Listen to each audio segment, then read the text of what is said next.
But let's begin with the explosion in Toronto that leveled a home.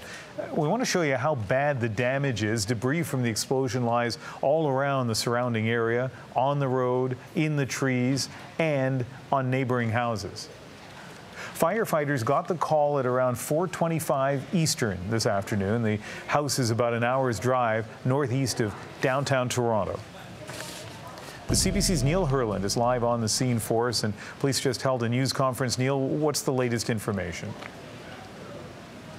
Well, Ian, we just got an update from Toronto Police and Fire. They tell us it does not look like a meth lab explosion. In fact, they don't see the usual chemical signatures and signs of a meth lab explosion. Instead, their working theory tonight is that this was caused by potentially a gas leak. In fact, there's still some gas that's leaking from the property, but they tell me it's not clear if the gas leak is as a result of the explosion or if it caused the blast itself. They're still trying to investigate, and there's a number of utility workers who are on the scene here trying to get to the bottom of it.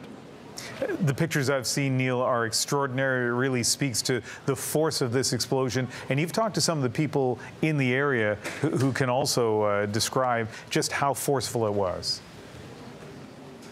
That's right, Ian. I've been speaking with dozens of residents who live nearby, many of whom had just gotten home from work or from school when the explosion happened. They describe it as a loud blast followed by a big sonic boom. I spoke to one teenager, age 14. He said he went to the bathroom, he sat down on the toilet, and all of a sudden the walls started shaking in his bathroom.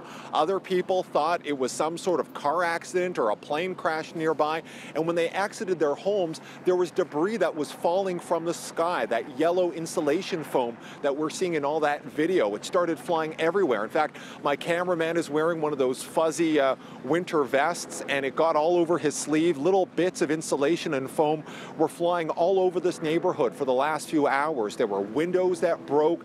There were bits of debris that fell off nearby businesses. There's a convenience store just up the street, and some of the signage started to fall. One man told me he was walking with an iPod, and the speaker actually blew out from the force of this explosion. Now, they will keep the area here cordoned off for quite some time. There are 17 homes that are still under evacuation.